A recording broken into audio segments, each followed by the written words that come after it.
Nous vous souhaitons la bienvenue à Essen en Allemagne pour le championnat du monde de pétanque qui s'est donc déroulé au nord de l'Allemagne, tout quasiment à la frontière hollandaise d'ailleurs.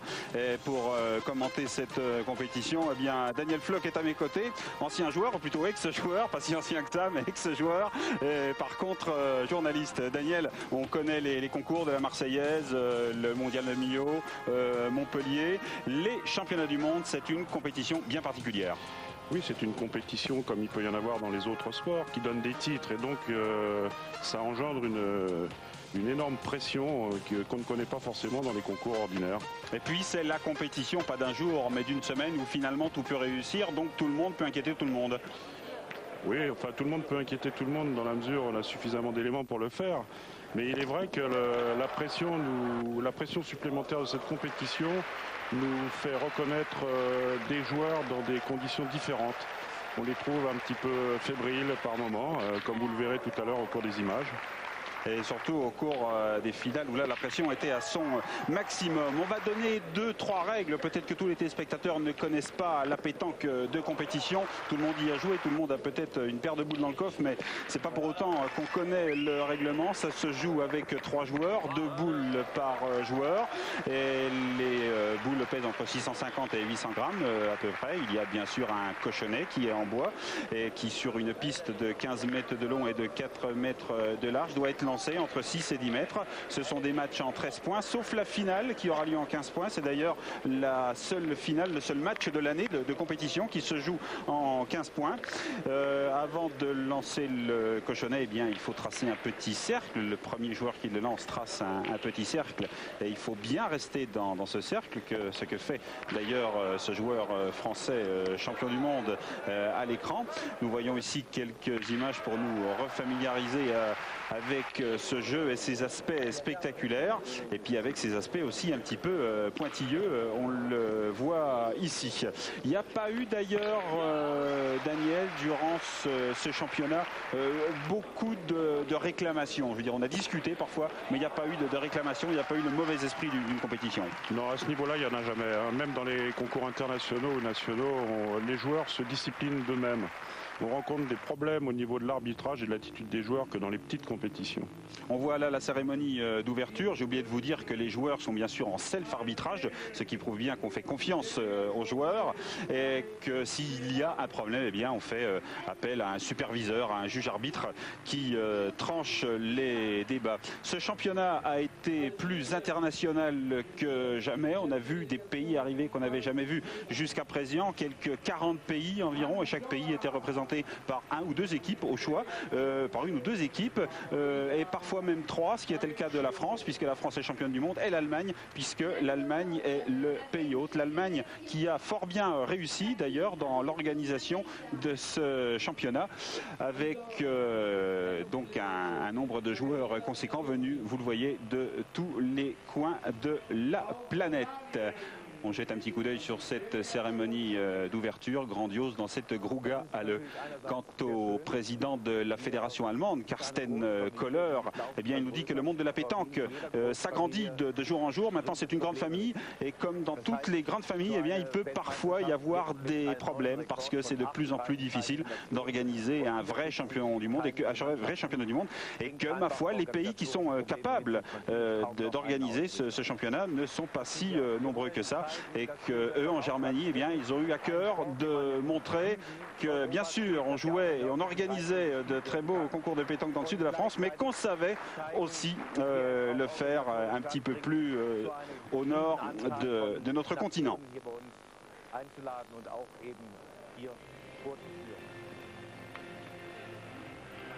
La délégation des Seychelles, on ne s'en lasserait pas. C'est vrai qu'il y a quelques années, eh bien, ma foi, la pétanque était pratiquée surtout dans les pays méditerranéens. Et puis, ce jeu s'est exporté en Amérique, en Asie du Sud-Est. Et même les pays nordiques s'y sont mis. On peut dire, Daniel Floch, qu'actuellement la pétanque est en train de connaître, géographiquement parlant, quand même un bel essor. Oui, bien sûr, en dehors de l'Amérique du Sud qui n'est pas représentée, on a des nations qui viennent de tous les pays et de toutes les régions, y compris d'Asie, d'Amérique du Nord, où ça semblait pas tellement évident au départ. Et généralement, c'est exporté par un Français ou un Espagnol de passage. Hein. Ça a été le cas longtemps et maintenant les pays se sont assumés eux-mêmes. La plupart des délégations nous envoient des joueurs autochtones. Et d'ailleurs, parmi les dernières fédérations qui sont nées, eh bien, il y a l'Autriche et la Tchéquie, la République tchèque, qui est deux fédérations qui sont nées l'année dernière. Il faut savoir également qu'en Estonie, il y a quelques 145 compétiteurs. Et puis, je vous le disais, au nord, très au nord de notre continent, eh bien, il y a des Norvégiens. Elif Holberg, qui est l'un des joueurs norvégiens, nous dit que on joue en Norvège depuis une vingtaine d'années. Et c'est un Espagnol qui est venu se marier avec une Norvégienne qui est venu donc exporter le jeu. Et ils ont joué donc dans tous les championnats du monde depuis une dizaine d'années, Mais ce championnat du monde, puisqu'ils sont parvenus en quart de finale, eh bien c'est le meilleur résultat, ce qui prouve bien leur progrès, c'est le meilleur résultat qu'ils aient obtenu depuis qu'ils ont participé à ces championnats. Et il dit quand je dis que je pratique la pétanque, eh bien on me dit qu'est-ce que vous faites et quand on parle de boccia, qui est un autre nom de la pétanque, c'est vrai que les Norvégiens comprennent un petit peu mieux. Mais la pétanque, dit-il, personne ne connaît vraiment en Norvège. Et puis, il y a des femmes dans ce sport. Vous voyez ici la néo-zélandaise Laurel Presley. Alors elle, c'est un petit phénomène parce que finalement, elle est la seule femme à concourir dans ce championnat du monde, tout simplement parce qu'elle a été sélectionnée comme une des meilleures joueuses de son pays. Il y a des compétitions réservées aux femmes, et ce sont d'ailleurs, vous allez me rappeler, le champion du monde féminin. Oui, c'est l'Espagne qui a remporté le dernier championnat du monde féminin. Et donc, Laurel Presley fait un petit peu figure d'extraterrestre dans ce monde d'hommes quand même, on peut le dire. On va l'écouter d'ailleurs dans quelques instants.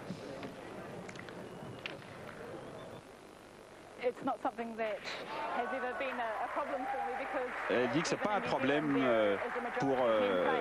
pour elle de jouer au milieu des hommes, parce que de toute façon, en Nouvelle-Zélande, il y a une majorité d'hommes qui jouent aussi. Et l'année dernière, elle a joué à Tahiti pour un grand tournoi avec son mari qui joue dans son équipe. Enfin là, dans ce championnat du monde, son mari ne joue pas d'ailleurs dans son équipe. Question stratégique, dit-elle.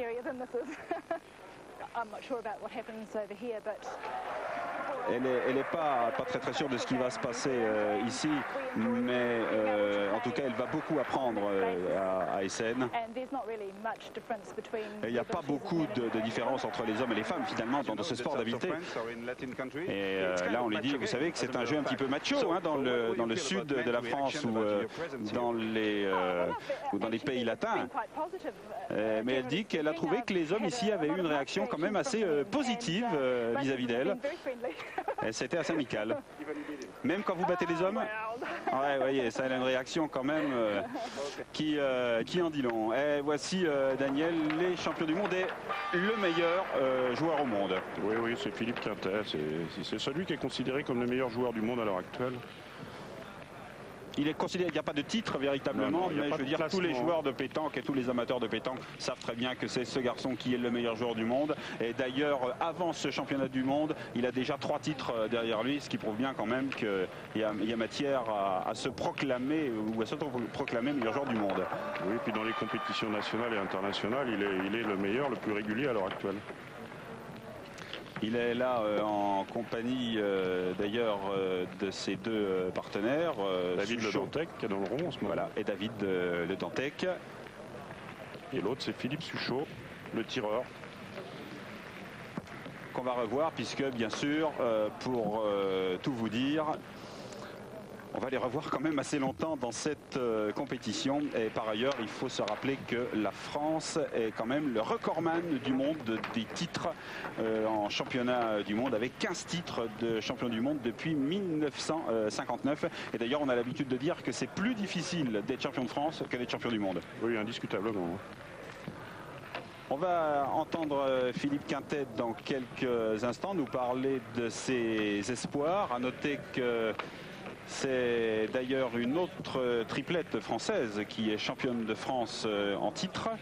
Et que cette équipe, toute championne du monde qu'elle est, eh bien, n'est pas championne de France. Donc c'est dire un petit peu toute là. Ils ne pouvaient pas être champions de France ensemble. Voilà, il pouvait pas. Je pense que c'est plus difficile de remettre son titre en jeu que de le gagner pour la première fois. Au départ, on était attendu. Maintenant, on l'est encore plus, donc c'est plus difficile maintenant. D'autant plus qu'il y a de plus en plus d'équipes compétitives. On se méfie de tout le monde, j'ai l'impression. Ben oui, avant, il y avait quelques équipes qui nous tenaient la dragée haute. Maintenant, il y en a énormément plus. Des petits pays comme Singapour, Danemark, qu'on n'attendait pas avant, aujourd'hui viennent inquiéter des grosses équipes. Alors, c'est aussi un problème, je veux dire, de concentration, de pression. Elle est de plus en plus grande, cette pression. Ben oui, il y a plus de parties à faire qu'avant, donc plus il y a de parties à faire, et évidemment, plus c'est difficile au niveau des nerfs. Physiquement, c'est aussi plus difficile. Ah, physiquement, ça fait 2 jours qu'on joue. Là, on commence le matin tôt, on finit le soir très tard. C'est très dur. C'est très très dur. Néanmoins, vous arrivez, vous, à maintenir un excellent niveau au tir, ce qui, pour l'instant, sauve un petit peu l'équipe. On a eu du mal un petit peu les 2 premières journées. Bon, maintenant, on arrive dans les parties, je dirais, difficiles, puisque c'est des poules de 4. Ensuite, il y a les quarts de finale. Il faut qu'on soit à notre niveau si on veut espérer garder notre maillot. Sinon, on n'y arrivera pas. Confiant. Confiant, oui. Tant qu'on joue, on est confiant. Ouais, c'est sans doute pas très facile de remettre son titre en jeu. Quant à ce championnat du monde, c'est un véritable marathon. 4 jours de compétition. Et si on veut arriver en finale, quasiment 11 ou 13 matchs, il faut avoir de la constance quand même. Hein. Oui, et puis en plus, il y a beaucoup de pression, y compris entre les parties. Les joueurs sont dans ce hall, là, ils n'arrivent pas à quitter le hall. Ils négocient pas toujours très bien leur période de repos. Et c'est vrai que le soir, on les trouve très très fatigués. Sur difficile, est-ce que je rentre à l'hôtel, est-ce que je reste sur place? Lorsqu'on reste sur place, on s'intéresse aux parties, on vit ça un petit peu de l'intérieur, on s'énerve parfois même un petit peu plus. Il faut dire qu'il n'y a pas suffisamment de terrain tracé pour l'ensemble des compétiteurs, ce qui fait qu'ils jouent en alternance. Une partie sur 2, une partie sur 3, et ils peuvent rester quelquefois 3 ou 4 heures sans jouer, sans pour cela qu'ils aient pu prévoir le temps où ils resteraient sans jouer. Alors c'est assez difficile à gérer. On parlait des équipes et des pays qui arrivent à la pétanque. Là, vous voyez un match, c'est un match de préliminaire, des tours préliminaires entre l'Allemagne et la Hongrie. On n'a pas parlé encore de la manière dont se décomposent des équipes. Il y a 3 joueurs. Qu'est-ce qu'ils font? Eh bien, comme vous le savez, il y a le pointeur, il y a le tireur et il y a le joueur du milieu. Alors, ça me demande peut-être quelques explications techniques. Qu'est-ce que ça veut dire être joueur du milieu? Ça veut dire qu'on fait tout à peu près bien, qu'on sait tout faire. En principe, c'est le joueur le plus complet, mais maintenant les joueurs c'est un peu comme au football, les joueurs sont très complets et les pointeurs savent tirer et les tireurs savent très bien pointer. Et le joueur du milieu, il n'a pas des origines forcément marseillaises parce qu'il est du milieu. Il est simplement calé au milieu en début de partie. Et s'il est nécessaire, et il n'hésite pas à prendre le tir ou à prendre le point à ce niveau-là, c'est très courant. Est-ce que ça peut être aussi le résultat d'une stratégie, c'est-à-dire finalement au dernier moment décider que ça sera peut-être le joueur qui va tout du moins tirer en premier, même s'il n'est pas le tireur, mais tirer en premier au moins? Ça ne se fait pas encore comme ça sera peut-être le cas plus tard, quand on aura des sélections à 4 joueurs, entre autres, ça va se produire un jour, avec 3 participants directement à la compétition. Pour l'instant, non. En principe, au début des parties, le pointeur pointe et le tireur tire. Mais assez rapidement, ça peut évoluer. Si vous voulez tout savoir sur la pétanque, d'ailleurs, j'en profite pour vous parler de quelques livres. La pétanque de Jean-Michel Izoard, avec des photos de Gérard Pélisson Lafay, qui est un remarquable livre sur la pétanque, aux éditions Loire et Au But. Une histoire, un sport, un loisir, une passion, c'est la pétanque, donc de Jean-Michel Izoard, à lire absolument. Et puis une bande dessinée qui s'appelle Passion pétanque, qui a été réalisée par l'inénarrable Marcel Uderzo, en collaboration avec Henri Salvador. Et c'est Claude Azéma de la Fédération française qui s'est occupé du scénario et qui s'en est, ma foi, fort bien occupé. C'est une bande dessinée très très intéressante sur le sujet. Nous revoyons donc quelques parties, des parties, on l'a dit, d'un très très grand fair play, suivi par ce public allemand. On espérait quand même, Daniel, et je crois qu'on l'espère un petit peu à tous les championnats du monde, que quelques pays viennent un petit peu bousculer la hiérarchie. Bon, c'est vrai que les Français sont là depuis très très longtemps, certains pays nord-africains sont là depuis très très longtemps. Est-ce qu'on peut espérer un jour que les pays dont on parlait il y a quelques instants, pourquoi pas la Norvège, l'Allemagne, viennent se mêler de manière un petit peu plus sensible et évidente au très haut niveau international? On n'en est pas là, mais il y a quand même des pays qui ont traditionnellement inquiété les Français, qui sont les pays du Maghreb, et maintenant les Belges ou les Espagnols. Mais il faut dire à ce propos qu'avant 88, la France envoyait aux championnats du monde les champions de France et les vice-champions de France. Et il se trouvait que quelquefois, ces équipes étaient arrivées grâce à une bonne journée, une bonne compétition à figurer en finale du championnat de France, mais n'étaient pas forcément compétitives au niveau international. Et depuis 88, la France opère des sélections et envoie donc les meilleurs joueurs aux championnats du monde. Et n'hésite pas à prendre des joueurs d'origine complètement différente sur le plan géographique. C'est pour ça que tout à l'heure je disais que les champions du monde ne pouvaient pas être champions de France ensemble, voilà, ils ne sont pas dans les mêmes clubs. Alors depuis 88, c'est vrai que la France a toujours gagné, sauf en 1990 où le Maroc, une grosse équipe du Maroc avec des anciens champions du monde, avait créé la surprise. Et peut-être, je vous en prie. Depuis, c'est toujours les Français qui gagnent. Et depuis quelques années, eh bien, on assiste également à des championnats du monde junior qui ont lieu tous les 2 ans. Donc là, on peut penser aussi que la qualité de formation va bientôt rentrer en ligne de compte. Alors au niveau des juniors, on peut dire qu'il y a une évolution là, parce que il y a eu 5 titres distribués. Les 2 premiers ont été attribués aux Français, sans grosse discussion. Et puis depuis, les Français ne gagnent plus. Les Belges ont gagné 2 années de suite. Et les derniers tenants du titre sont des Espagnols qui ont dominé la compétition puisqu'ils avaient leurs 2 équipes en finale. Et on peut dire que 2 des champions du monde en titre participaient à la compétition internationale senior cette année dans 2 équipes différentes. Et là, nous voyons un match en vert la Mauritanie et en noir la Belgique qui a remporté la Coupe des Nations. Alors la Coupe des Nations, il faut bien dire, c'est quand même une espèce de consolante par rapport à la compétition du championnat du monde, c'est-à-dire que toutes les équipes qui sont éliminées au premier tour eh bien, passent en Coupe des Nations. Et c'est donc la Belgique, nos amis belges, qui vont d'ailleurs remporter cette compétition devant la Thaïlande, qui opère un beau comeback au niveau international. Il faut signaler qu'en Thaïlande, en fait, la reine de Thaïlande avait déclaré la pétanque obligatoire. Oui, oui, c'est un sport national en Thaïlande. C'est pas une anecdote, donc il ne faut pas s'étonner que les joueurs thaïlandais réussissent de mieux en mieux, même si c'est une poule de consolation. Ils ont quand même rencontré des équipes comme la Belgique, comme la Suède, qui sont maintenant, par rapport à ce qu'on disait il y a quelques instants, quand même des concurrents sérieux. Donc ce championnat du monde, on l'a dit, c'est pas Marseille, c'est pas Montpellier, c'est pas Millau, mais ça reste une compétition de tout premier ordre. Et nous allons passer là une petite page de publicité. Ensuite, nous rentrerons un petit peu plus dans le vif du sujet, en parlant notamment avec Robert Bruno, qui est un ancien professeur d'éducation physique, justement de l'apprentissage, des nouvelles techniques pour apprendre la pétanque. On pense véritablement maintenant à faire en sorte qu'il y ait une véritable formation et faire en sorte aussi que la pétanque soit reconnue au niveau de la formation comme étant un véritable sport. On va quitter cette Grouga à Le Fort bien préparée pour ces championnats du monde de pétanque et se retrouver dans quelques très courts instants. Quelques images encore avec la Belgique et la Mauritanie.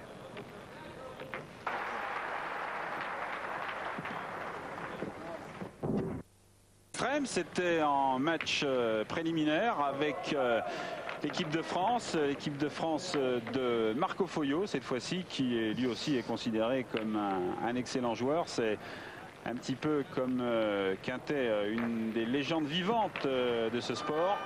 Et là, ils sont donc opposés à cette équipe nouvellement arrivée de Singapour. On parlait avec Daniel il y a quelques instants de la formation. C'est vrai que pour l'instant, en fait, la pétanque, ça prenait quasiment en famille ou ça prenait par l'ancien, mais sans véritable pédagogie.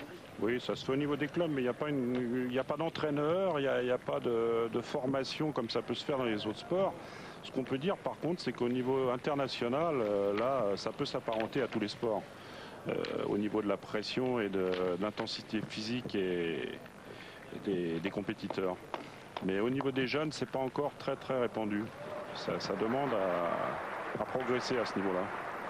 Et c'est lorsqu'on voit d'ailleurs ces joueurs de Singapour qui sont quand même d'excellents joueurs, qui pourraient donner beaucoup de leçons à des joueurs de pétanque qui se croient très très bons. Et c'est en voyant justement la différence entre ces joueurs et l'équipe de France de Marco Foyot qu'on peut voir tout le chemin qu'il y a à parcourir entre être un joueur de pétanque, même un bon joueur de pétanque, et être un très bon joueur de pétanque.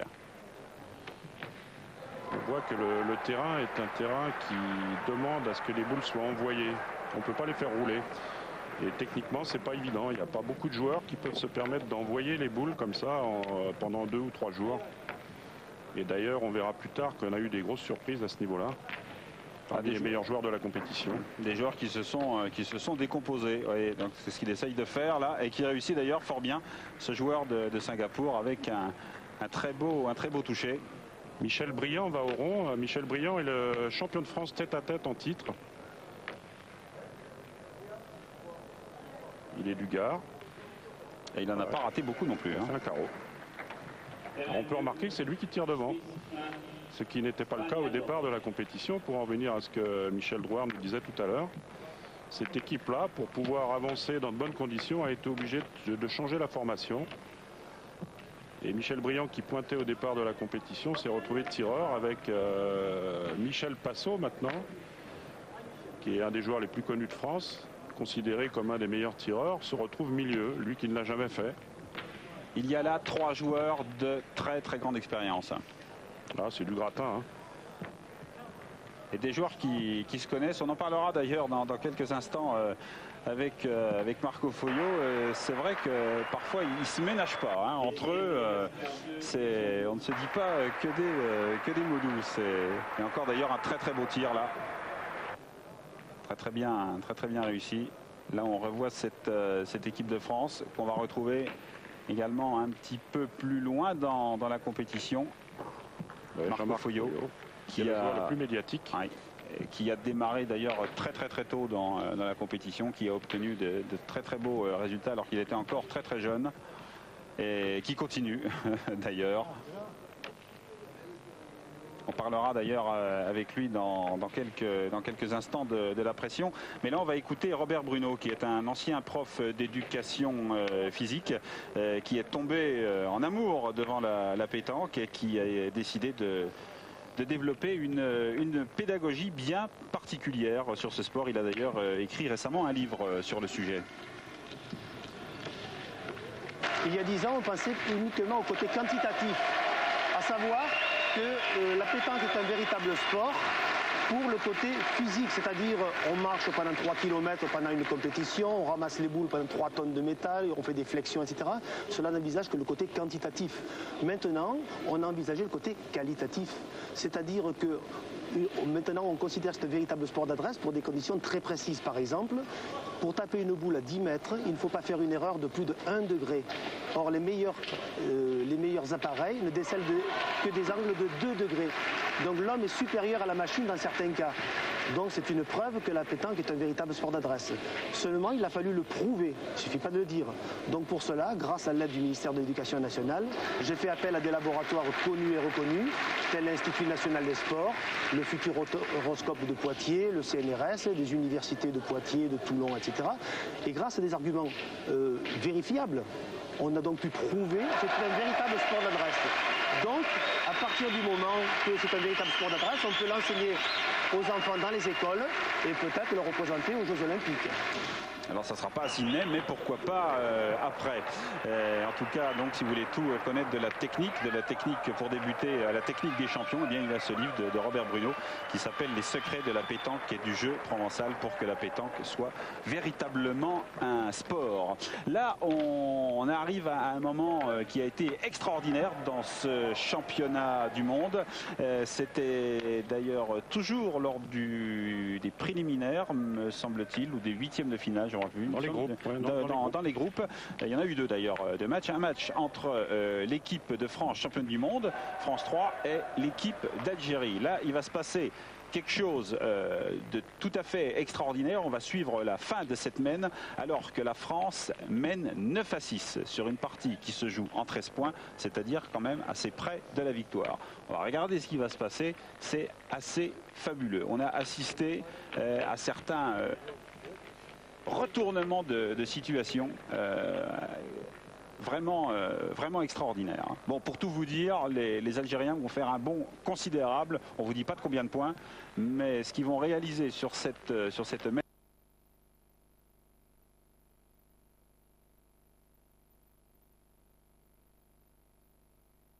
vérifier la distance entre le lanceur et le cochonnet. Donc il s'est passé énormément, vraiment énormément de choses dans cette partie.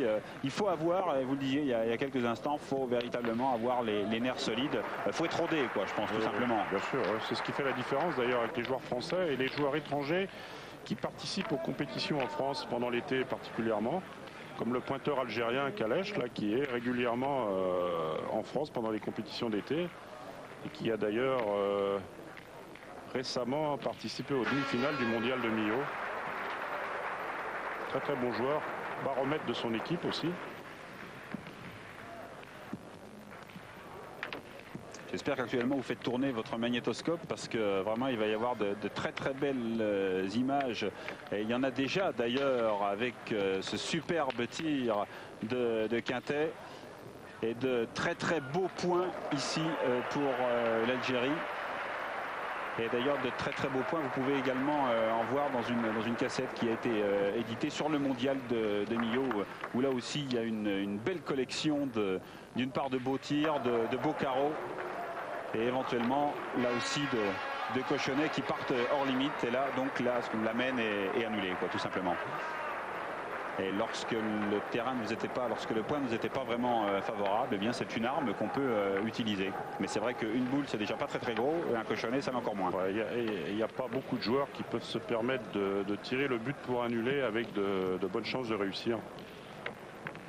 À 10 mètres dans ce genre de terrain. Là il est parti tout seul. Hein. Oui, c'était pas volontaire. Là, il jouait la boule, mais enfin, il était derrière. Le cochonnet était derrière. Donc, il est parti. Et regardez ce joli point encore. Mais là, c'est vrai que le devant du cochonnet est quand même largement ouvert. Vous voyez que toutes les boules sont derrière. C'est beaucoup plus facile. Alors, on parlait de la pression il y a quelques instants. On parlait du calme des uns et des autres. S'il y a un joueur calme dans le circuit, eh bien c'est bien Marco Foglio qu'on a vu il y a quelques instants, qui semble toujours un petit peu dominer les débats, alors qu'on voit là la victoire de l'Algérie en match préliminaire contre la France. Et on va écouter Marco Foglio qui nous parle justement de la pression. Il y a une pression qui se fait. D'une part parce que c'est le championnat du monde et puis on y pense, quoi. Un titre de champion du monde c'est important, que ce soit pour la France, l'Allemagne, l'Algérie ou n'importe quelle nation. Il y a des joueurs qui perdent, comme on dit vulgairement, et qui perdent complètement les pédales parce qu'ils craquent nerveusement, effectivement, mais éventuellement on peut avoir un coup de nerf entre partenaires même pour s'encourager, par exemple. Se crier dessus, bon, ça fait pas de mal et puis ça nous réveille quelque part. Vous parlez de temps en temps à l'adversaire vous parle, il y a un petit peu d'intox? Ça dépend, quand on me pose une question, je réponds. Maintenant, bon, le fait de parler, éventuellement, ça nous permet de prendre la température, éventuellement pour savoir comment sont les adversaires, et puis, bon, sans faire d'intox, parce qu'il faut respecter le jeu et les adversaires.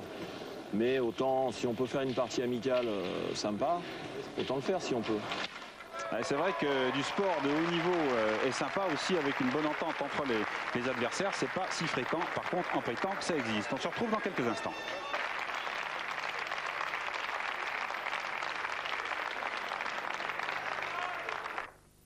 Les deux demi-finales d'ailleurs se sont jouées en même temps. Vous en voyez une actuellement qui oppose France 1 à France 3. France 3, vous commencez maintenant à les connaître. Hein. Philippe Suchot, Philippe Quintet et David Ledantais qui sont opposés, vous les voyez tout là-bas dans le fond, tout du moins vous en voyez deux à l'équipe France 1 de Didier Choupet, Michel Loy et Patrick Milkos. Patrick Milkos d'ailleurs qui devait être avec nous pour commenter cette compétition et en fait il faut vous dire qu'il a fait lui toute cette compétition quasiment sous antibiotiques et il a préféré ne pas se risquer au micro parce que bien évidemment sans voix c'est pas très facile. On voit donc là la deuxième mène de cette rencontre. Le score est actuellement de 2-0 pour France 3. On a vu qu'il y a quelques boules qui ont déjà été lancées. Et là, c'est tempête sous les crânes, quoi. Hein. Ouais, il y a une pression supplémentaire qui tient au fait que ces équipes-là se craignent. Se respectent, mais se craignent beaucoup. Et même s'il y a des copains dans les deux corps, on ne se fait pas de cadeau. Alors là, c'est Didier Choupet qui est reconnu comme l'un des meilleurs tireurs du monde depuis une quinzaine d'années. Champion de France en titre. Un style un peu particulier, il monte très haut le bras derrière. Grande souplesse d'épaule.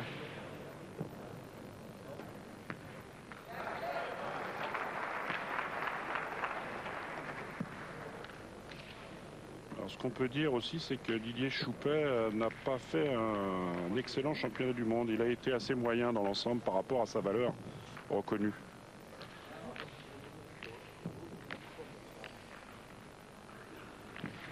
Et beaucoup, c'est ce qui est vraiment admirable dans cette pétanque, c'est le fair play, c'est-à-dire même lorsque une équipe décide de mesurer, c'est-à-dire même lorsque un des joueurs pense avoir la vérité en matière de mesure à l'œil, si l'autre équipe décide de mesurer, il n'y a absolument aucune suspicion dans ce désir-là. Ça fait tout simplement partie du jeu.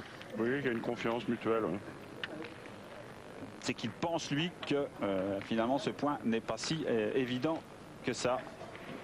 Et réglementairement, c'est les joueurs qui viennent de jouer la boule et qui pensent avoir le point qui doivent mesurer. Et s'il y a un litige, à ce moment-là, on fait appel à l'arbitre.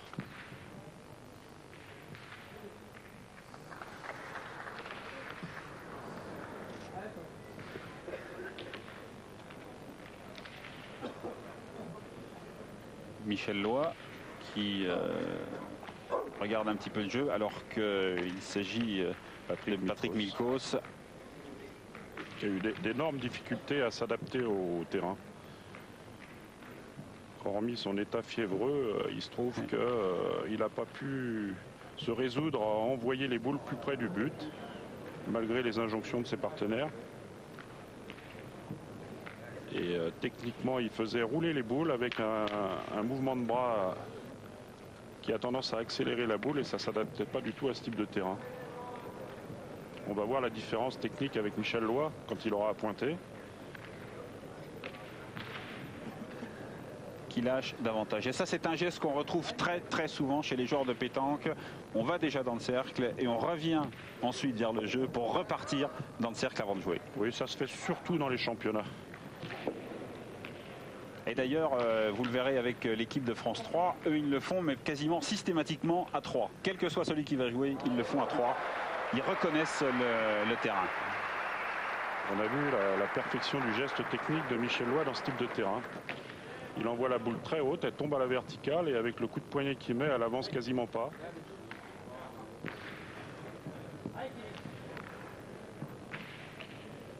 Voilà, ce plombé est quand même superbe.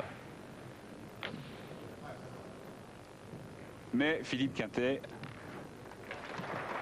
va tenter de déloger cette très belle boule.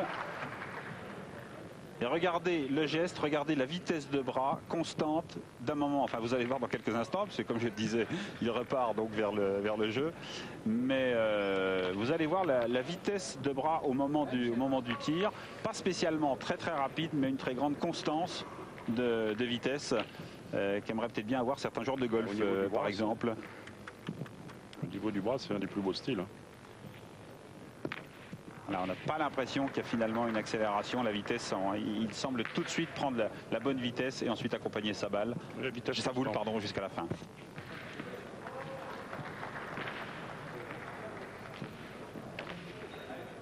Alors, quelquefois, ils se reprennent aussi parce qu'ils sont gênés par les spectateurs ou par les flashs ou par même y compris les caméras par moment. Ah, cette télévision, c'est... Ah oui, oui. Les caméras d'Eurosport. En tout cas, ça nous fait extrêmement plaisir de pouvoir retransmettre cette compétition, ces championnats du monde. qui ont été d'un excellent niveau, qui nous ont fait découvrir d'autres pays aussi, qui nous ont fait découvrir un sport en pleine évolution, peut-être même en pleine révolution également. Et un public allemand que vous voyez ici sage et passionné, mais qui a su s'enflammer aussi, d'une part pour son équipe, ce qui est bien normal, mais aussi pour ce niveau de jeu qu'il n'a pas l'habitude de voir très souvent. Regardez ce que je vous disais il y a quelques instants, là ils viennent K2. Mais d'habitude, ils sont très solidaires, ils se couvrent mutuellement.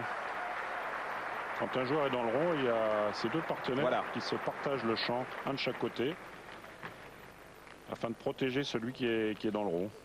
On croirait qu'ils se dirigent vers règlement de compte à hockey choral, mais pas du tout. Ils vont tout simplement consulter le jeu.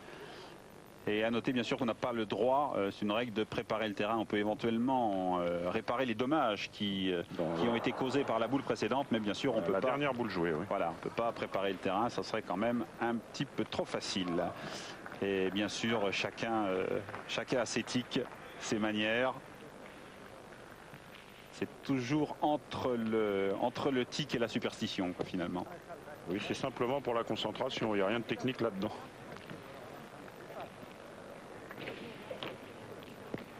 C'est un peu troué, Philippe Quinter.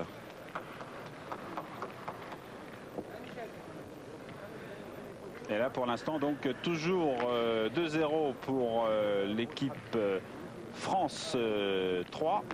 Toujours 2-0 pour le Dantec, Suchot et Quintet. Mais pour l'instant, la bonne opération, et peut-être même la très bonne opération, elle semble être pour Choupet, Loy et Milkos, avec Michel Loy ici au plombé.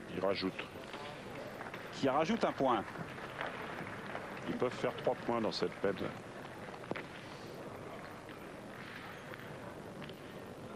Et on préfère mesurer pour savoir exactement où on en est. Vous avez vu que c'était Didier Choupet qui a demandé à ce qu'on mesure. Parce que bien sûr ça conditionne bien évidemment le... Oui, s'il y a 2 points par terre, il va pointer sa boule, et s'il n'y en a qu'un mais que la deuxième boule rentre en tirant, il préfère tirer. Puisqu'il peut bien sûr y avoir une boule adverse qui couvre éventuellement une ou deux bonnes boules de sa propre équipe. Ah, puis il faut envoyer, on a peur d'être long. Le but étant découvert. Didier Choupet pour un éventuel 3-2. Ce qui serait un excellent départ. Et ça, c'est bien vu. Voilà, 3-2 dans cette demi-finale. C'était la deuxième mène de cette demi-finale entre France 1 et France 3. On se retrouve tout de suite.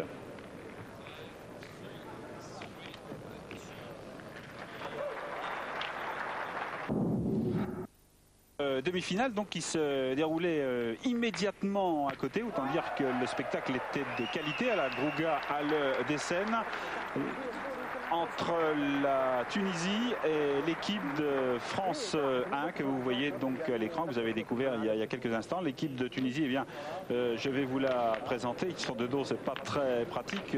Sachez que le grand garçon qu'on voit de profil et qui va disparaître, non, il reste encore un petit peu à l'écran. Il s'agit de Khaled Lacal, qui est le plus jeune et qui lui vit en France et joue en France d'ailleurs, dans la région niçoise. C'est un Niçois pur souche.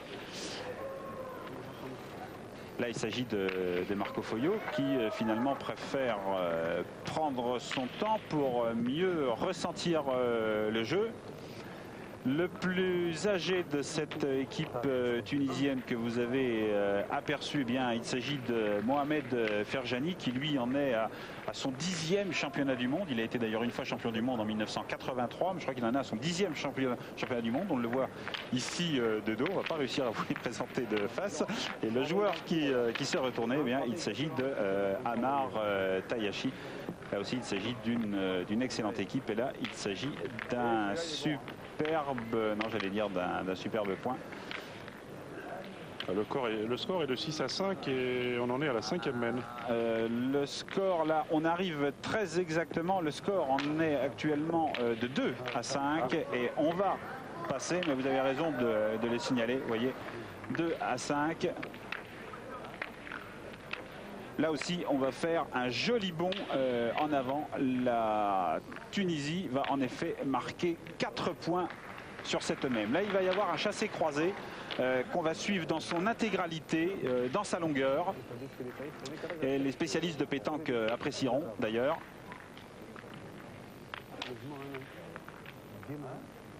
Marco Foyot a fait 2 points assez mauvais, disons bâtard, et Michel Briand a manqué double.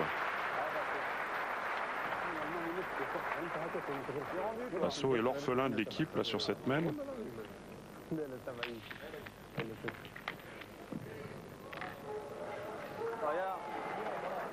Il est superbe celui-là.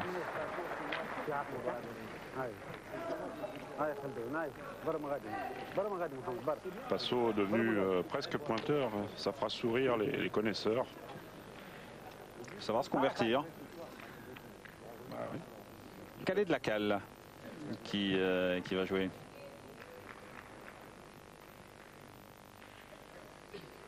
Et ces moments d'attente qui sont parfois peut-être un petit peu plus pénibles que le jeu lui-même. On n'a pas vu l'action, mais par contre on a entendu. Et le joli point de Passot. Et on a vu à la tête de Foyot aussi. Oui, c'est un indicateur. Passot qui va essayer de remettre ça. Je vous rappelle le score actuellement. 5-2 pour cette équipe de France 1. Hop, hop, ouais. On essaye de crier pour arrêter cette boule. Ça marche rarement. Néanmoins, Passot a repris le point. Et c'est Mohamed Ferjani, qui lui aussi d'ailleurs est un ancien tireur converti pointeur. Enfin, il lui arrive de tirer, bien sûr, dans le cadre... Oui, c'est la première milieu, saison oui. où il joue milieu. Hein. Voilà. Il a toujours joué tireur. Et ce geste très particulier. On a d'ailleurs du mal à penser qu'il a été tireur par le passé, parce qu'il a un geste tant de pointeur que de tireur qui est quand même pas très académique, quoi. Il y a un petit coup de poignet sur la fin. Il Oui. sert que du poignet.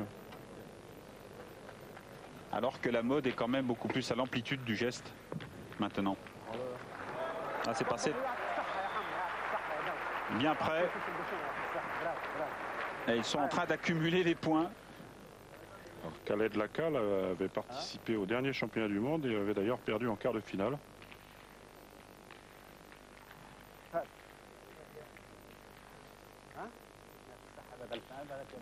Voilà, boule qui a aussi, bon c'est vrai qu'elle roule, mais elle a quand même un très léger effet rétro, ce qui fait qu'elle ne va pas très loin. Et Khaled Lacal pour continuer d'assommer l'équipe de France, ce qui est fait dans cette mène. Eh oui, 4 dit Marco Foyot, et on va passer de 2 à 5 à 6-5. Joli bond de l'équipe de Tunisie qui là va reprendre le moral, et à partir de ce moment-là, l'équipe France 1 va quand même un petit peu souffrir, parce que cette mène a véritablement fait démarrer l'équipe de Tunisie. Il les a décontractés, je pense. Ah, 4 points, joli coup. Français doute, on le voit là à l'écran. Le point, tu perds le point, Michel manque double, on en perd 4, hein, c'est normal. Hein. Voilà, il a tout dit, Marc. Voilà toute la philosophie de cette mène. Et là, on mesure. Donc là aussi, c'est l'un des boulots du superviseur. Mesurer la distance entre le cochonnet et le cercle. Et là, semble-t-il, on pense qu'il y a un petit peu plus de 10 mètres. Eh bien, dans ces cas-là, c'est pas compliqué. On le relance. Mais c'est vrai que pour les équipes qui aiment le jeu long, être à 9 mètres ou 9 mètres 50, c'est quand même intéressant, quoi. Bah, les Tunisiens craignent les Français. Ils n'ont pas du tout envie de laisser le but assez court, à cause de la force de frappe de cette équipe de France.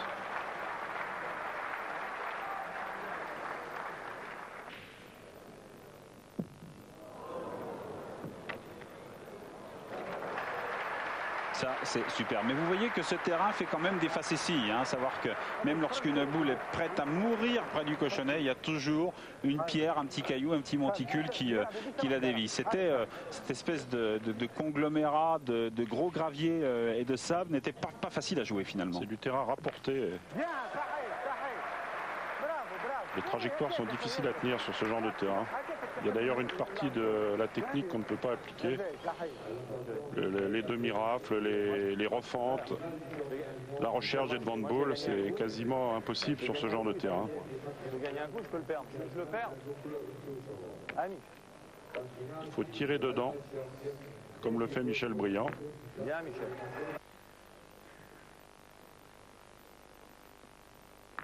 Voilà.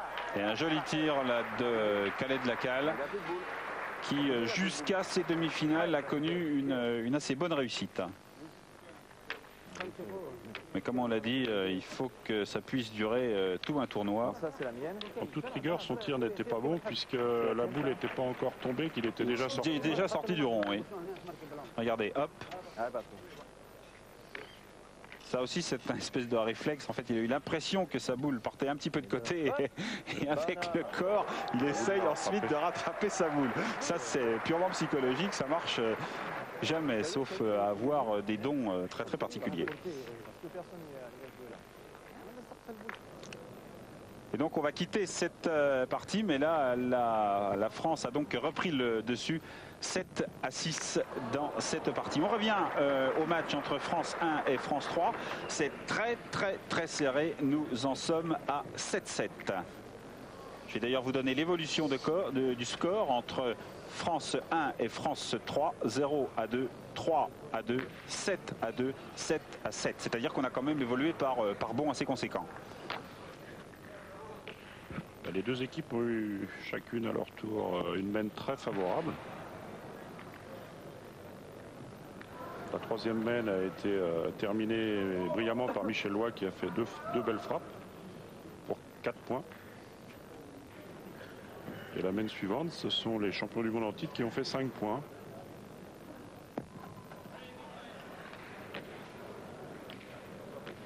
Il faut dire que le jeu des champions de France s'effiloche complètement. Particulièrement au point devant, Patrick Pilkos ne s'est pas adapté. Et Didier Choupet s'est mis à manquer les boules.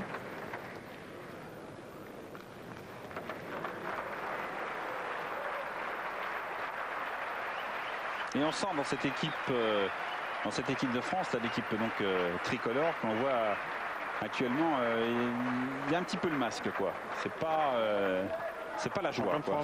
Choupet. Oui, c'est pas la joie là sur ce championnat. On sent qu'ils sentent que ça va pas très bien.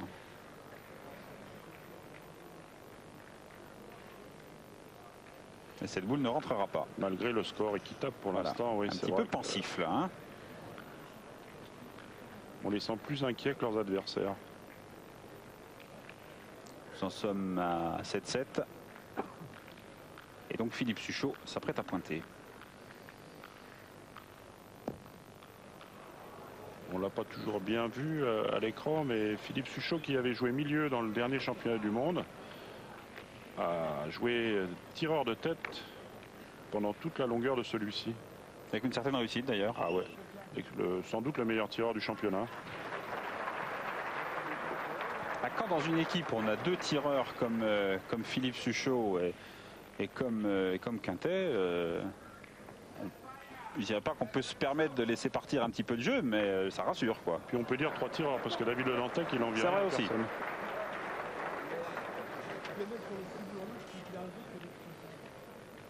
« 7-7 pour l'instant, c'est donc France 3 qui a la main.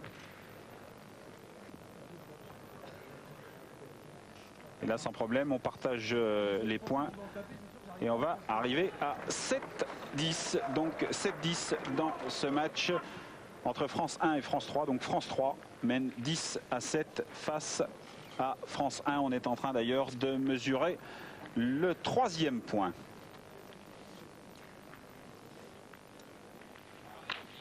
Voilà. Mais on peut vous l'assurer, il y aura bien un 3e point. 10-7 pour France 3. match entre la Tunisie et la France. On en est maintenant à 10-6 pour la France. Je peux vous donner d'ailleurs les scores. On avait quitté, la France menait 7-6. Elle a ensuite mené 6-8, puis 6-10. Et donc nous voyons cette mène alors que la France est en train de mener. Regarde. Et toi un départ, on ne sait pas, des fois tu embouchonnes. La mène est très défavorable là, aux Français. Il n'est pas rentré. Les Tunisiens ont une bonne chance de revenir au score. Pourtant, Et le bouchon, je vais pas envoyer là, le bouchon. Ah, voilà. Les Tunisiens avaient d'ailleurs battu en quart de finale l'équipe d'Allemagne, J'en vois pas là, j'en vois pas là. encouragée par ses supporters. ah ben, jouer à domicile, c'est normal. Hein. On serait que dans une salle de basket. Qu'est-ce qu'on a fait nous? Et là, vous voyez, il n'y a plus aucune boule de disponible dans le camp français. Les Français mènent donc 6-10.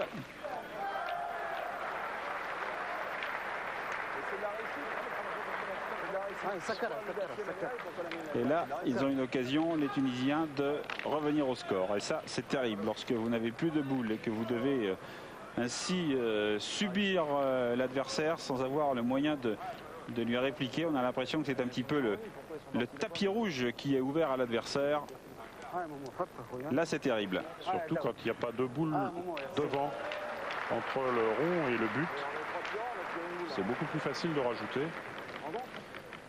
Et on peut vous dire d'ailleurs que sur l'autre terrain, eh bien, l'équipe de France 3 est en train de prendre le large et a pratiquement le match gagné. On va d'ailleurs entendre David Dantec dans quelques instants. Donc l'équipe de France 3, on va voir quand même la balle de match, mais on peut vous dire que l'équipe de France 3 est déjà qualifiée contre l'équipe de France 1. Et ça, c'est bien joué. Ils avaient même là la possibilité d'en rentrer beaucoup plus des points, cette équipe tunisienne. Pas beaucoup plus, mais... Puisqu'ils, enfin, beaucoup plus, au moins 2 de plus, puisqu'ils ont la main depuis 2 boules. Mais 2, c'est beaucoup sur 3. Sur 3. Ah, ils font quand même une excellente opération. Hein. Ah oui, oui. Là, encore une fois, ils reviennent dans le match.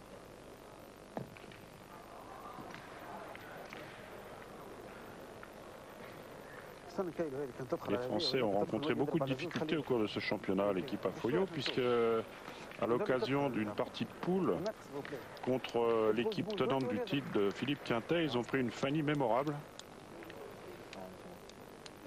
Et une roue de bicyclette. Pour l'anecdote, on peut dire que alors que l'équipe Quintet menait de 7-0, elle a fait une mène de 6 points avec un recul de David Le Dantec pour la gagne, alors que s'il manquait, le score aurait été de 1-7. Ce qui a fait une partie qui a duré une vingtaine de minutes, voilà. À peu près. Une partie en 13 points peut varier entre 20 minutes et 2h30. Oh, on a vu même plus. Oui, même plus. Il y a 2 ans, en demi-finale du championnat du monde, 3h03 pour les Belges contre Foyo. Et voilà, c'était donc la dernière boule tunisienne pour un score de 10-10.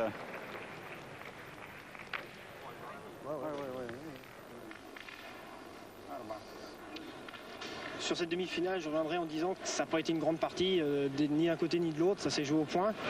C'est dû en raison au terrain qui est très difficile, très technique. Et puis bon, les chocs France-France sont pas toujours d'une grande... on se connaît tous, on joue les uns avec les autres toute l'année. C'est jamais évident de se rencontrer. Bon, quant à la finale, on fera le maximum pour ramener le maillot en France et éventuellement faire un doublé. Maintenant, je crois que la Tunisie a une très belle équipe. On les rencontre régulièrement et ce sera très difficile. D'ailleurs, on va voir la mène de match entre France 1 et France 3. Le score est actuellement de 11-7 pour l'équipe de France 3. On en était resté à 10-7.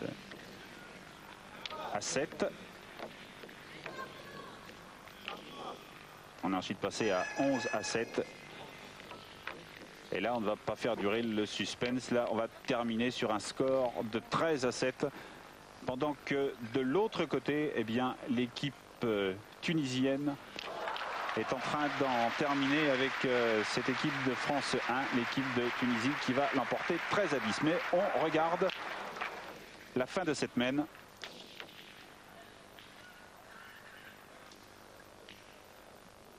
Avec Michel Loy qui a pris le tir.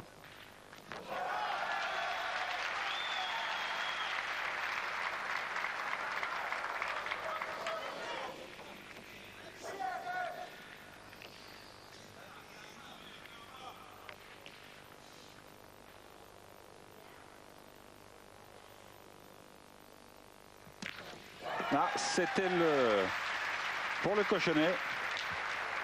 Il n'a fait que trembler.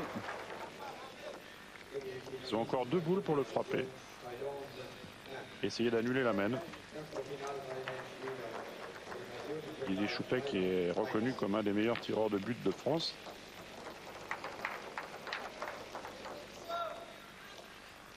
D'ailleurs, en demi-finale l'année dernière, il l'avait sorti 2 fois avant de perdre contre Quinter.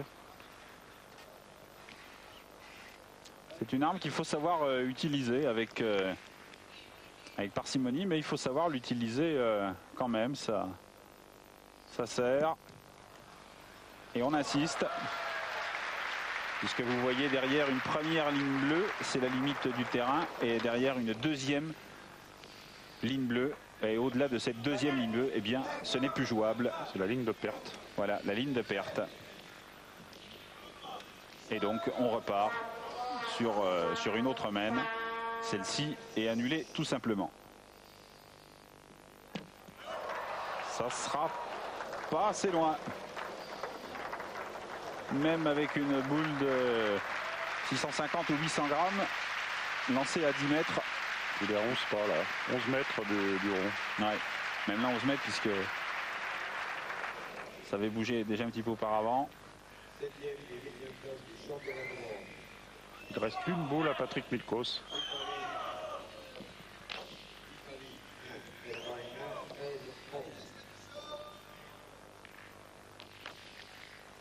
Alors que vous voyez qu'il en reste 4. Et Dantec doit encore en avoir une. Oui, oui. Effectivement, ben le voilà d'ailleurs.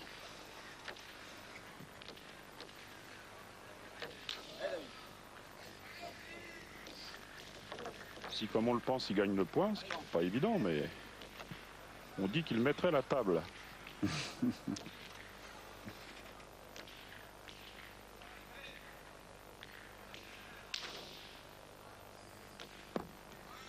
Oh là, elle n'avait même pas besoin d'être aussi belle, mais elle est superbe.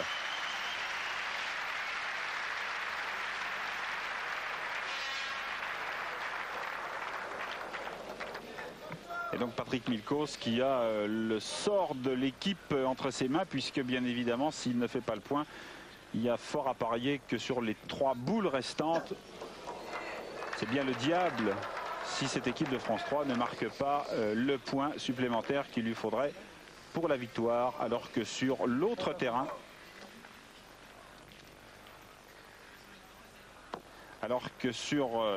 l'autre terrain, eh bien la Tunisie vient de l'emporter face à l'équipe de France 1, 13-10. On va d'ailleurs entendre dans quelques instants la réaction de Khaled Lacal.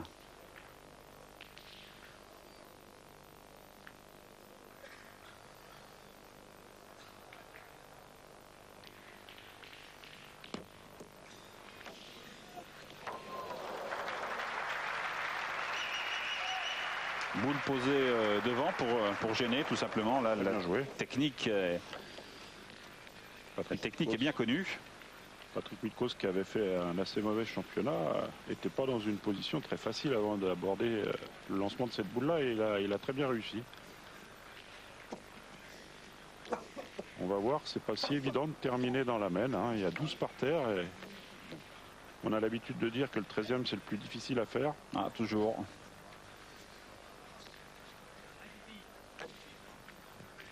Philippe Suchot, qui est le tireur, va pointer sa boule, laissant à Philippe Quintet 2 boules en main. Ce qui lui permettra éventuellement de tirer 2 fois si nécessaire. Donc il n'a même pas besoin en fait de jouer une meilleure boule, puisqu'il sait que derrière il y a Philippe Quintet. Et en fait Philippe Quintet avec 2 boules, lorsqu'il lui qui évolue à 90 ou 95 voire 100% de réussite au tir sur une partie. Oui, et puis il tire particulièrement bien de loin. Donc on l'a vu plusieurs fois au cours du championnat. Quand le bouchon se décalait, c'est souvent Philippe Quintet qui gardait ses boules pour tirer de loin. Suchot est rentré. Il y a un choix tactique à faire, où on pointe ou on tire. C'est extraordinaire cette scène. Je veux dire, les 3 joueurs qui reviennent vers le rond avant de repartir ensemble vers le terrain. Philippe a son idée, il a envie de tirer, mais il a besoin de l'accord de ses partenaires. Au cas où il manquerait, il ne voudrait pas avoir de reproches sans doute. C'est très collégial. Oui, oui. Donc il a eu l'assentiment de ses partenaires, il va donc tirer. À 11 mètres. Et ça suffit. Et c'est gagné donc pour l'équipe de France 3. On va maintenant entendre Khaled Lacal de l'équipe de Tunisie qui s'est donc qualifié pour la finale face à l'équipe de France, à la 3e équipe de France.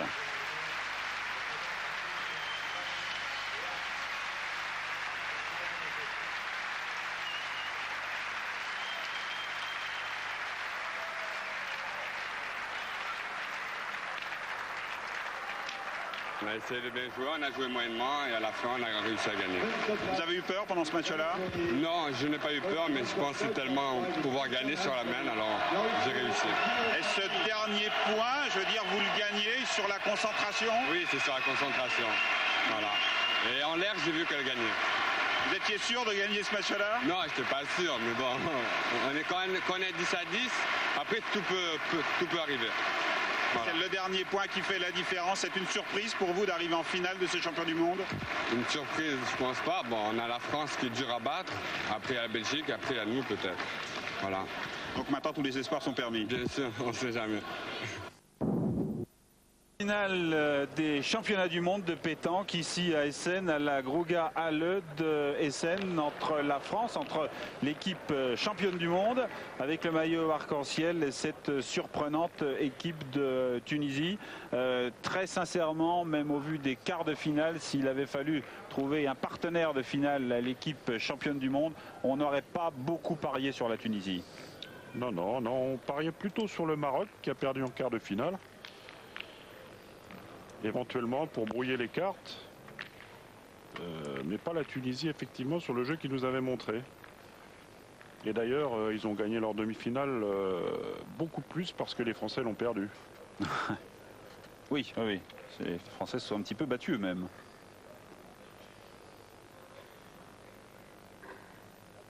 Et bien sûr le premier point d'une finale, toujours très très important. Si on peut éventuellement obliger l'équipe adverse à tirer immédiatement pour tout de suite jauger les capacités du tireur, les capacités nerveuses du tireur à jouer cette finale, ça peut être un très bon test. Ils étaient particulièrement fébriles les Tunisiens. C'est-à-dire que quand ils ont gagné leur demi-finale, ils signaient les autographes partout et j'ai l'impression qu'ils sont sortis du championnat à ce moment-là. Et avant le début de la partie, j'ai constaté qu'ils n'étaient pas très très à l'aise. Le pointeur a fait lui une très belle partie. Démonstration. Démonstration avec ce très très beau pointé d'Amar Tayashi. Touche quasiment le cochonnet. Ça bien sûr c'est Quintet qui... Ah non, c'est Suchot, puisqu'on a dit qu'il tirait toujours en premier et qu'il va s'en occuper.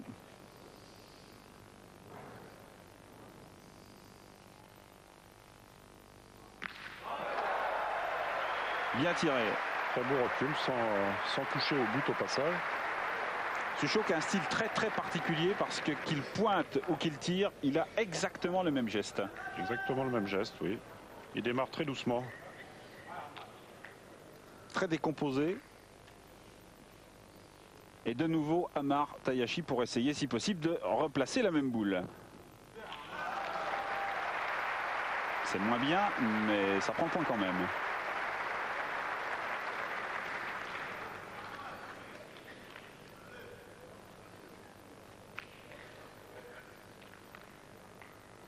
On regarde se lancer avec une main légèrement ouverte à l'extérieur en fin de course.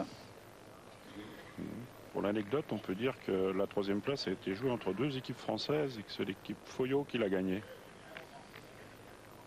Finalement, dans ce championnat du monde, si on espérait, tout du moins au plus haut niveau, et c'était la question qu'on posait en tout début de reportage, si on espérait la venue d'équipes nouvelles et de pays véritablement nouveaux, on a été un petit peu déçus parce qu'on retrouve, tout du moins au niveau des demi-finales et des quarts de finale, toujours les mêmes. Il y a très peu d'outsiders, à part peut-être l'Allemagne, oui exact, à part peut-être l'Allemagne.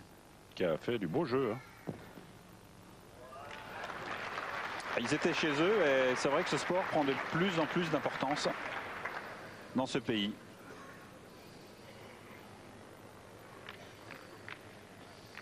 Il y avait une équipe d'Espagne et une équipe d'Italie aussi en quart de finale. L'équipe d'Espagne qui en fait récupère un petit peu le travail de son équipe junior, championne du monde. C'est la relève qui arrive, qui commence à arriver. Parce qu'il y avait un des joueurs, voilà, parce qu'il y avait un des joueurs de champion du monde junior qui était dans l'équipe espagnole. Cette équipe espagnole en quart de finale s'est fait exploser entre guillemets par les tenants du titre. Mais jusque-là, elle avait fait un excellent parcours. Le premier tir, c'est important. Allez grand, lui dit l'ancien, lui a dit Mohamed Ferjani. Au tir, Khaled Lacal. Et c'est raté. Et c'est même bien raté, quoi. Ouais. Il n'a pas lâché son tir.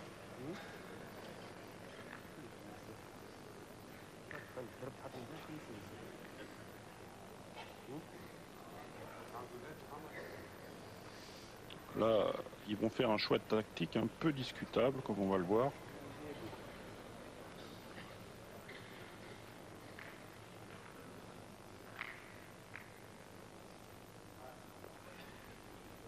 C'est effectivement Mohamed Ferjani qui se prépare à tirer apparemment. Non, non. Non.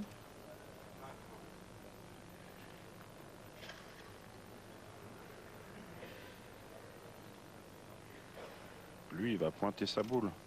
Oui, exact. Il rentre pas. Et là, il faut se souvenir que Suchot a fait passer 2 fois et que Khaled Lacal a manqué 1 fois. Ça fait quand même une différence. Si jamais il venait à tirer et à manquer, il serait en grand danger. A priori, c'est pas le jeu de tirer.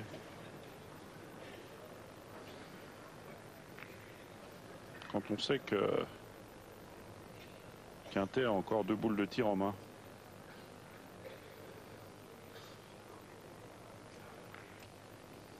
En fait, on pourrait penser qu'à telle situation, il faut adopter telle stratégie et qu'on se réfère à des situations passées ou antérieures. En fait, c'est quand même beaucoup plus compliqué que ça. On a la réponse d'ailleurs à ce que vous disiez il y a quelques instants, puisque Khaled Lacal se prépare à retirer. Avec interdiction de manquer. Et pourtant. Et il a manqué. Alors ça, en tout début de finale de championnat du monde, rater un 2 sur 2, ça fait mal. Ouais. Et en plus de ça, Suchot a envoyé les 2 boules du pointeur au fond. Khaled Lacal a envoyé lui-même les 2 siennes au fond, ce qui fait qu'il n'y a plus qu'une boule au Tunisien dans le jeu, plus la boule de Ferjani. Donc déjà, en frappant 2 fois, Quintet est assuré de faire une grosse marque. Les Tunisiens se sont découverts. Et vous avez vu que l'équipe de France regarde ce spectacle avec une certaine sérénité. même si Ferjani place ici remarquablement bien sa boule.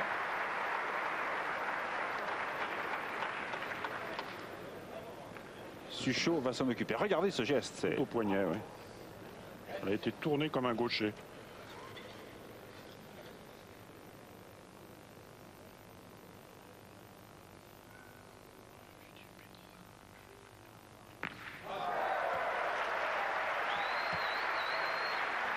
Voilà, c'était le 2 sur 2 hein, dont on parlait. Oui.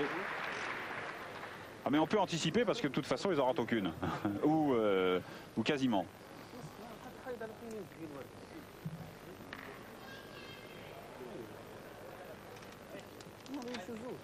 Bien prise sur le côté. On n'a encore pas vu de véritables carreaux. Je veux dire le carreau avec véritablement la boule qui frappe et vient prendre la place au millimètre près. Mais il y en aura.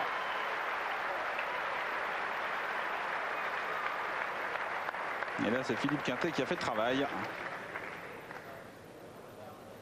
Alors imaginez dans une équipe quand vous avez deux joueurs comme ça et derrière un pointeur comme David Le Dantec.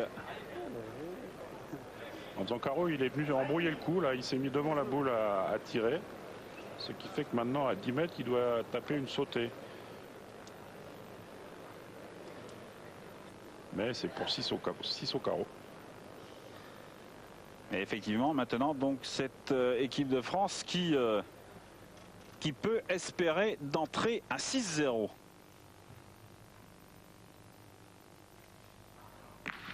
Oh, ce travail. Quel travail, c'est fabuleux. 2 d'affilée. 2 carreaux d'affilée. Superbe, absolument superbe. C'est une partie qui se gagne quasiment exclusivement en tirant. Et on se retrouve dans quelques instants. Championnat du monde de pétanque, on croit rêver et regardez comme ils jouent divinement ces Français. Superbe point, enfin superbe boule, en tout cas de David Le Dantec. C'est la confiance, ouais. Il embouchonne carrément dans un terrain où il est quasiment impossible d'embouchonner. Regardez la hauteur de la boule. Et elle arrive morte.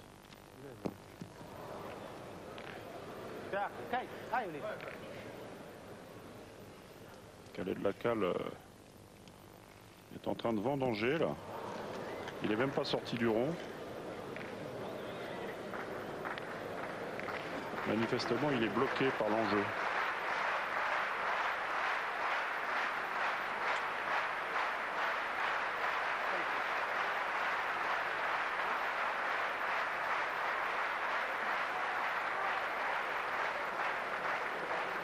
Image extraordinaire que ces deux joueurs tunisiens qui regardent cette boule embouchonnée et qui doivent sans doute se rappeler le 6-0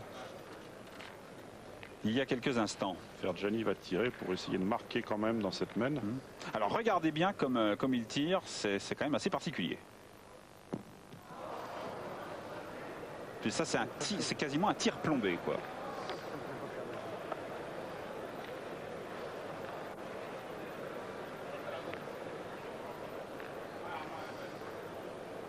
Alors là, on va avoir un petit incident dans cette mène puisque les joueurs vont être gênés par les caméramens et les photographes. Tout le monde s'y met. C'est-à-dire qu'on va être tellement près de l'action, c'est tellement beau ce qui se passe.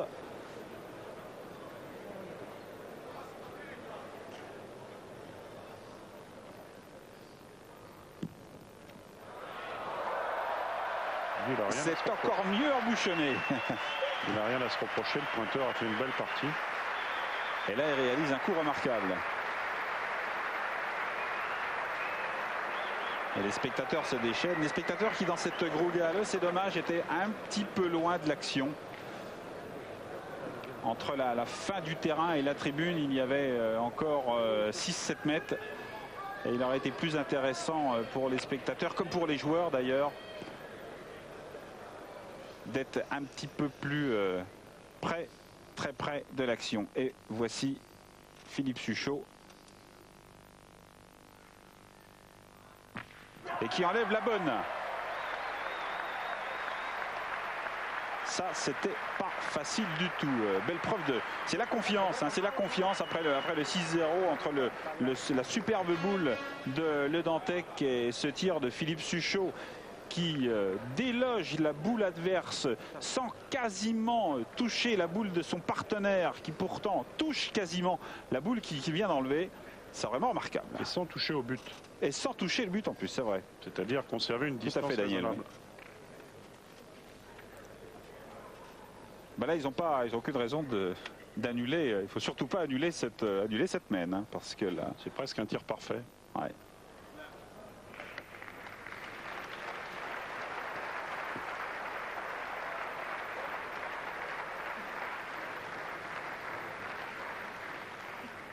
Philippe Suchot, depuis 2 ans, a pris l'habitude d'être performant dans les parties importantes, y compris dans les championnats de France. Grand garçon calme.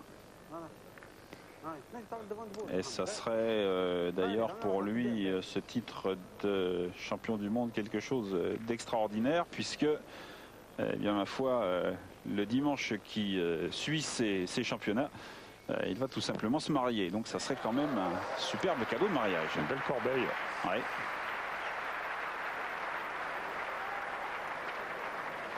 Et beaucoup de bonheur à une semaine d'intervalle.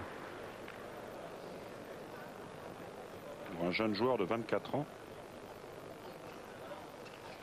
Et qui a déjà un beau palmarès. Hein. Ouais, ça fera son 2e titre mondial s'il vient à gagner cette partie. Et d'autre part, il a déjà été champion de France. Mais quand on vous dit qu'ils ont été champions du monde, c'est bien sûr ces 3-là ensemble l'année dernière. Ils ont les maillots arc-en-ciel. Mais ils ont été champions du monde. Je parle surtout de Quintet et Suchot et Le Dantec aussi d'ailleurs avec d'autres partenaires. Quintet seulement. Quintet, oui, exact.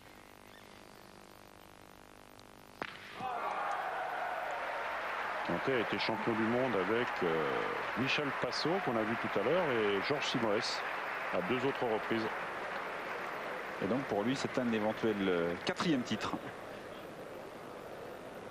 Ce qui le mettrait au même rang que Didier Choupet, qui est pour l'instant le recordman des titres mondiaux, avec 4 victoires.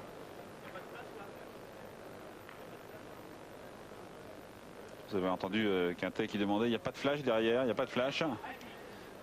Parce qu'effectivement, il n'y a rien de plus pénible et de plus dérangeant qu'un flash qui crépite. Ça me contrarie beaucoup.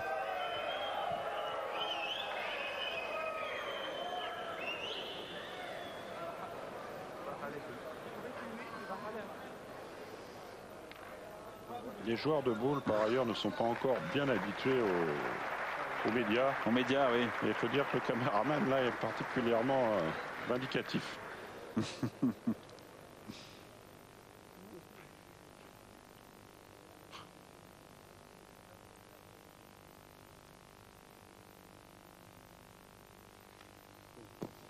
Donc c'est bel et bien de la faute des médias. Parce que... Sans aucun doute. Ça, je peux vous dire que c'est une phrase qui a fusé dans le public. On a même entendu c'était de la faute. C'était de la faute au caméraman. C'était de la faute au caméraman.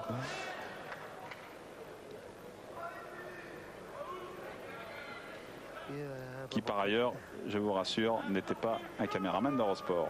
Sortez le clown, oui, oui. Mais ça, c'est les Français, hein. Les Allemands, ils parlent pas comme ça. Ou alors on comprend pas ce qu'ils disent.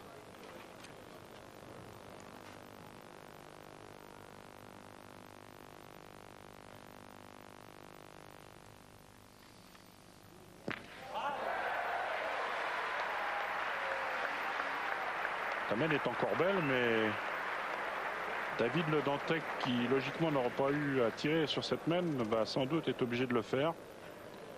Lui, le pointeur de l'équipe.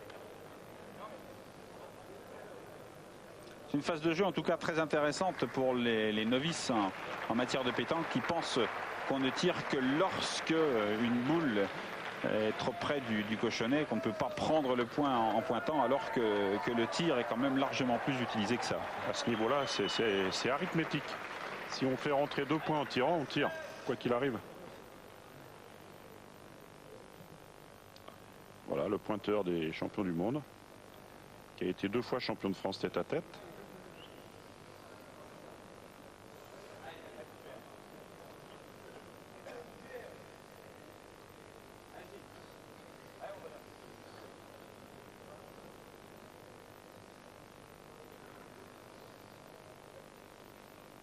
Il tire pour 4.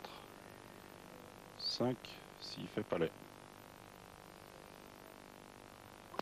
Ouf.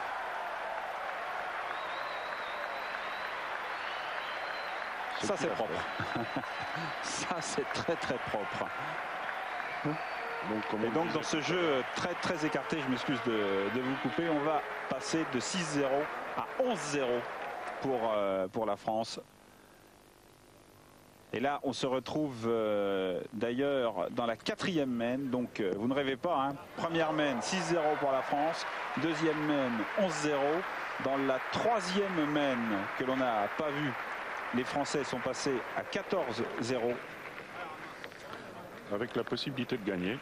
Oui, avec la possibilité de gagner. Et là, donc, nous en sommes à 14-0 dans la 3e main pour l'équipe de France. Et on vous rappelle...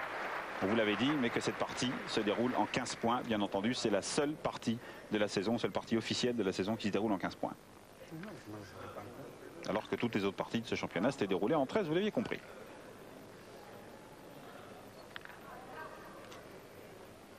Et bien évidemment, il est temps de se ressaisir pour cette équipe tunisienne. La main était défavorable et... les Tunisiens ont tiré le but.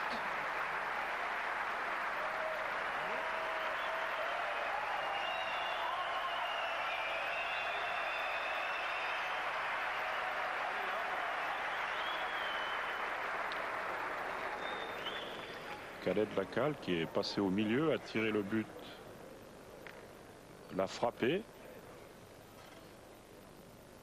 Ah là maintenant on est facilement, à 12 mètres là. 14 mètres. 14 mètres, oui.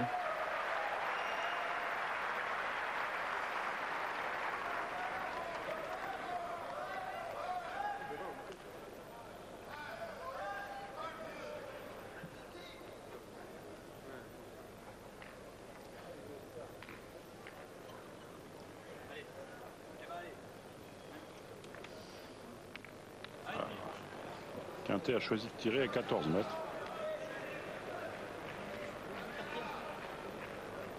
Ça ne l'inquiète pas plus que ça. Il a l'habitude.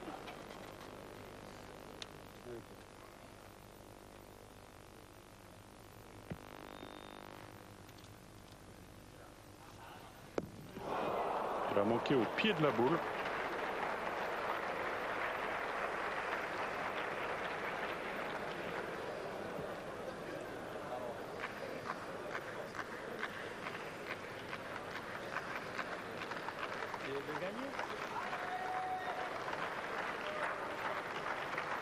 Comme on vous l'a dit tout à l'heure, lorsqu'il y a très très loin, c'est Quintet qui tire et donc Suchot a pointé en premier.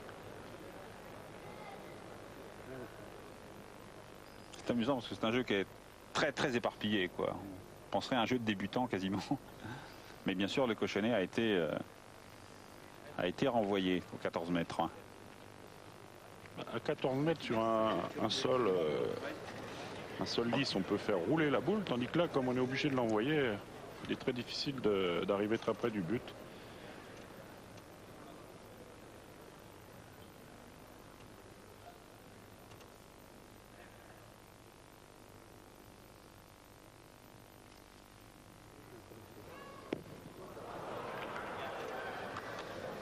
Et il a voulu envoyer sa boule à 12 mètres du rond et il n'a pas eu assez de force pour le faire.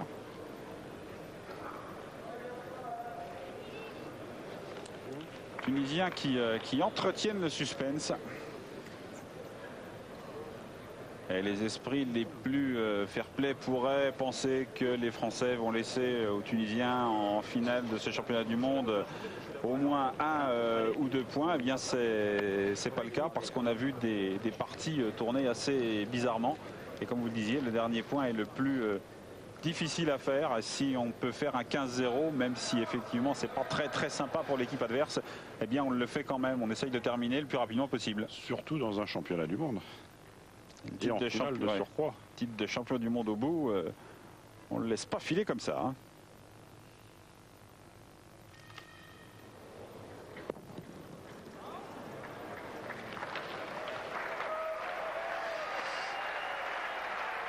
À moins d'une catastrophe, les Tunisiens vont marquer.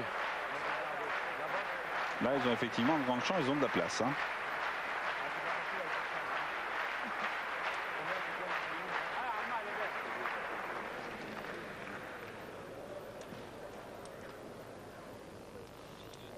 Avec Amar Tayachi.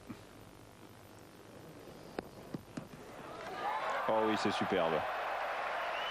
Et il reste encore une boule pour Khaled Lacal.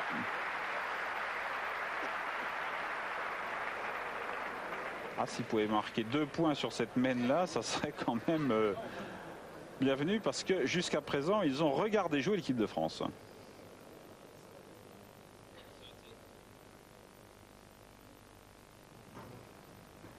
Voilà, et on l'a vu démarrer. Khaled qui rentre, voilà, et ça fera donc 2 points, 14-2 pour la France, toujours 2 points pour la Tunisie. Il était temps. Et on va se retrouver pour la fin de cette partie. On ne vous dit pas pour combien de temps. Mais on se retrouve pour la dernière manche. France et la possibilité pour l'équipe de France de terminer assez rapidement. C'est vrai qu'avec ce qu'elle nous a montré depuis le début de cette partie, on ne pourrait pas finalement en être très étonné. Nous sommes dans la 5e main, en fait, qui en fait est la 6e, puisqu'il y en a une auparavant qui a été annulée, puisque les Tunisiens ont noyé l'affaire.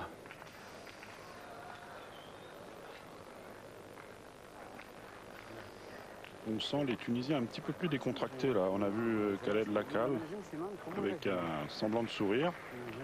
Oui, ils n'ont plus rien à perdre là. Hein. De toute façon, là, 14-2, bon, ils sortent d'une main qu'ils ont remportée, donc pas celle qui a été noyée, mais la précédente. Et là, ma foi, tout ce qu'ils ont à faire, c'est effectivement essayer d'évoluer avec le maximum de décontraction possible. Et Philippe Quintet piétine.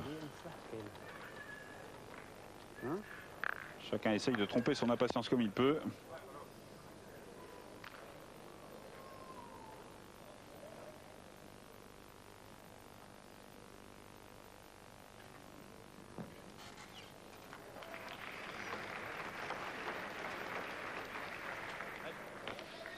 Alors on sait ce qui va se passer. Si les Tunisiens perdent l'avantage, ils vont tirer au but jusqu'à la fin de la partie. Pour essayer de retarder l'échéance.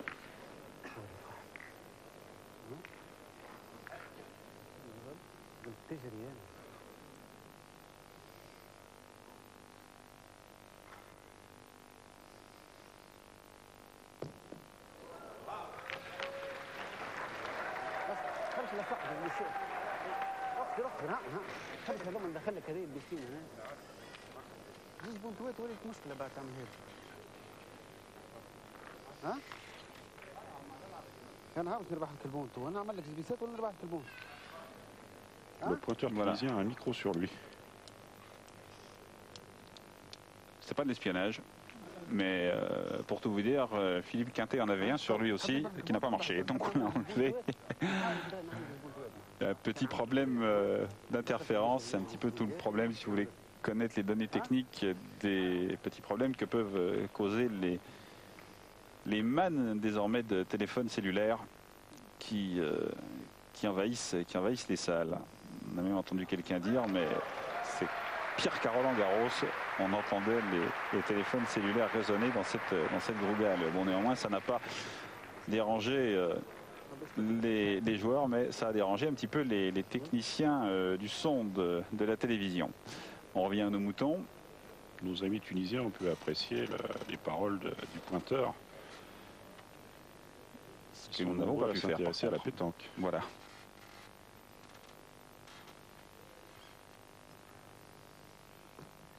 Ah, un petit peu de lassitude, de fatigue.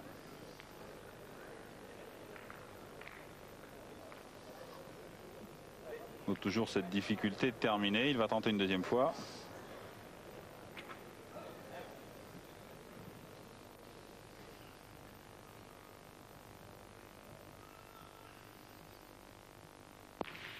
Cette fois-ci, ça passe.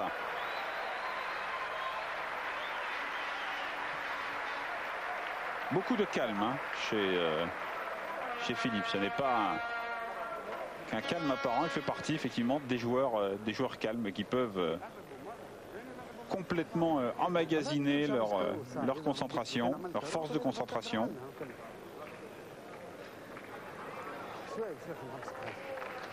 Il n'est pas du tout démonstratif. Mais quelle efficacité.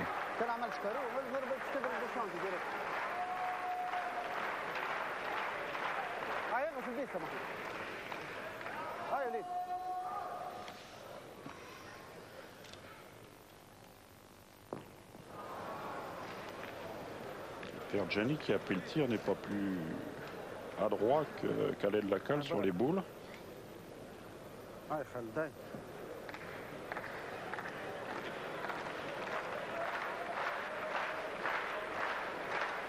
Dire que les moyennes de tir de ces joueurs-là ne correspondent pas du tout à leur valeur.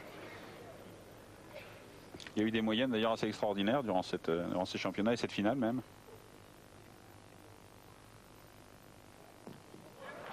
Et voilà.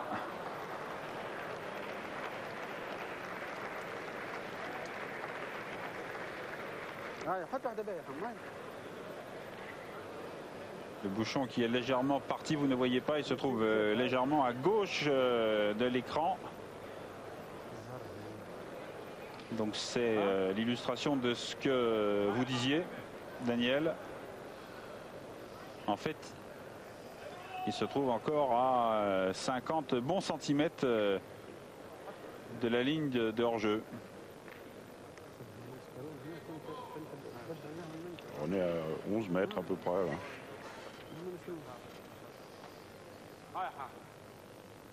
Khaled Lacal, qui a été particulièrement maladroit sur les boules, a fait une bonne partie dans les tirs au but.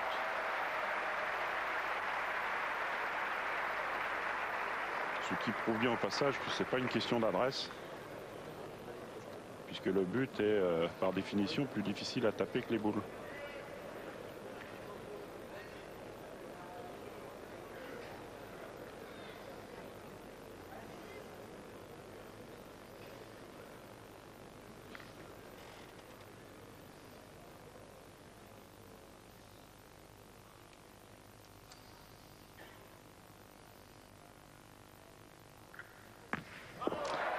On pensait qu'elle était un petit peu trop à droite.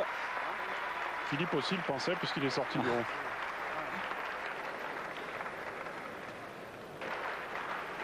Regardez, on va se au ralenti. Elle est bien prise sur le côté.